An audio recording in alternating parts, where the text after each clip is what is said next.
Good evening. Welcome back to Bread and Butter Primary Care. I'm Dr. Stokes, and today's video is HSS, hyperosmolar hyperglycemic state. What is it and why do we care? If you've watched the other videos on diabetes, and I do recommend that you watch them because they kind of come together, we had a video where we talked about diabetic ketoacidosis or DKA. HSS is the similar process or the exact same process but in type 2 diabetics, and there's a quite a big difference in what happens in a type 2 diabetic versus a type 1. And so I'm going to repeat some of the information from the other video of DKA just so that each video is kind of complete in and of itself, but we're going to talk about what happens. So the body needs to have sugar. That's the source that it uses to make energy pretty much exclusively. And so it will get sugar in several different ways. One of three main ways that the body will get the sugar it needs. We will eat it. It will break down fat you can break down fat to get sugar, and you can break down glycogen.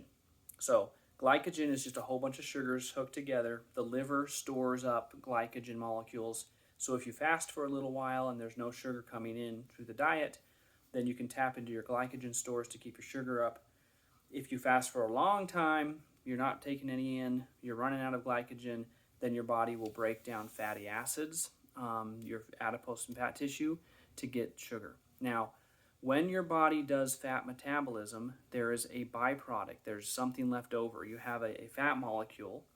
It breaks it down to take a sugar, which is what you need for energy. What's left are called the keto acids. And so if you do a whole bunch of fat metabolism all the time, you get those keto acids building up. And that's, in the end, what causes ketoacidosis, diabetic ketoacidosis. Now, in type 2 diabetics, it's much, much less common to have DKA. It's more common to have what's called HSS, hyperosmolar hyperglycemic state, because you have a high amount of sugar, which causes high osmoles, a lot of stuff in the blood, and so that's why it's called that, hyperosmolar hyperglycemic. It doesn't oftentimes go into actual acidosis, and we're going to talk about why. So let's run through our person getting up in the morning in the two scenarios again in order to talk about this. So scenario one, we have a completely normal person with no type 2 diabetes going through their morning routine. So they wake up in the morning, they've had 8 hours of sleep, they've had 8 hours of fasting, so they don't have any sugar in the blood from diet. They're using glycogen stores to keep their sugar levels nice and steady. They're probably doing a little bit of fat metabolism to help with that as well. And so they wake up in that state, they get ready for the day, and they go have breakfast. And so they have a nice big bowl of Captain Crunch cereal. And so all of a sudden you go from just kind of a normal baseline sugar level to increased sugar in the blood. That sugar goes into the pancreas.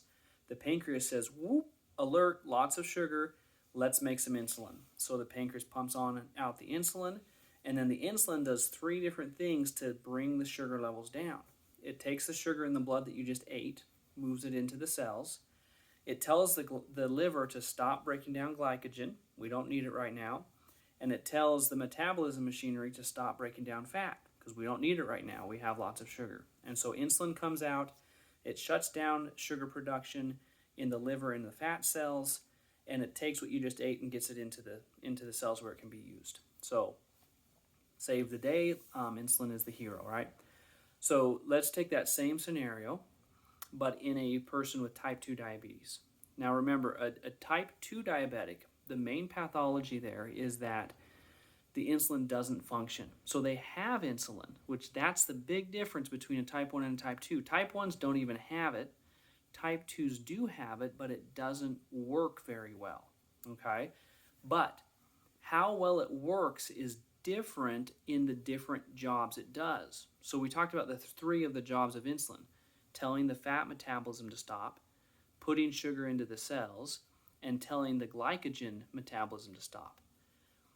The sensitivity for insulin effectiveness for the fat metabolism job is something on the order of 10 times better than the put sugar into the cells job.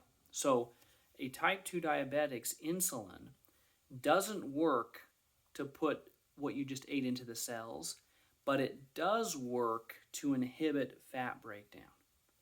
And that's the key, and as to why type 2s don't go into DKA and type 1s do. Okay, so let's take our type 2 person. They wake up in the morning, same story. They haven't eaten all night long, so they haven't had any sugar. Their liver's breaking down glycogen and putting it in the blood.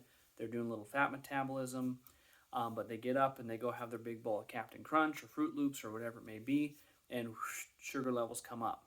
Pancreas in a type 2, the pancreas recognizes it. Oh, we got high sugars, and whoosh, pumps out the insulin. Now, the insulin doesn't work to take what you just ate and put it into the cells, because that's what type 2 diabetes is, but it does work to tell the liver to slow down on glycogen breakdown and to tell the metabolism to slow down on the fat breakdown. So you do get those functions, but not the other. So it takes much longer to get to a dangerous level in type 2s, because the only input of sugar that you're getting that's uninhibited or just kind of running wild is whatever you're eating. The inhibition of the other parts is actually happening. And so if that continues and the person continues to eat and the insulin continues to not work, then their sugars go up and up and up and up. And as the sugars get up into like the 500s and 600s, you become what's called hyperosmolar. Osmoles meaning stuff that's in the blood. As there's a whole bunch of stuff in the blood, that means there's less liquid there, less water per se, and so the stuff takes up space and pushes the fluid out of the vessels into the tissues, and so you start getting edema. Well, if that happens in your legs, it's kind of an inconvenience, but if it happens in your brain gets swollen and you become confused, and you then become obtunded, and then you can go into a coma. And so the end result of DKA and HSS can be similar. The patient becomes starts having trouble, becomes obtunded, confused obtunded, and then into a coma. The reason is a little bit different. In DKA, it's because the fat breakdown is going like crazy because insulin's not there to stop it, and so you get acidosis that causes the problem. In HSS, the sugar just goes up and up and up and up, and it's actually a hyperosmolar problem, pushing fluid into the brain cells, causing brain edema, which then causes the issues. And so that's the main difference between type 1 diabetics and type 2 diabetics, in that type 1 diabetics will develop DKA, type 2 diabetics will develop HSS. Now, sometimes in type 2 diabetes, when their disease is more progressed, they get to a point where the pancreas doesn't function as well as it used to because it's gotten worn out, at which point DKA then becomes a possibility because they actually have an overall deficiency in insulin, both amount and how much it functions. Both very dangerous things, both have to be addressed in an immediate nature. We'll have a video about what you do in these cases coming up soon. But that is HSS, hyperosmolar hyperglycemic state, why it happens, why we care, and I hope it's helpful. Have a great night.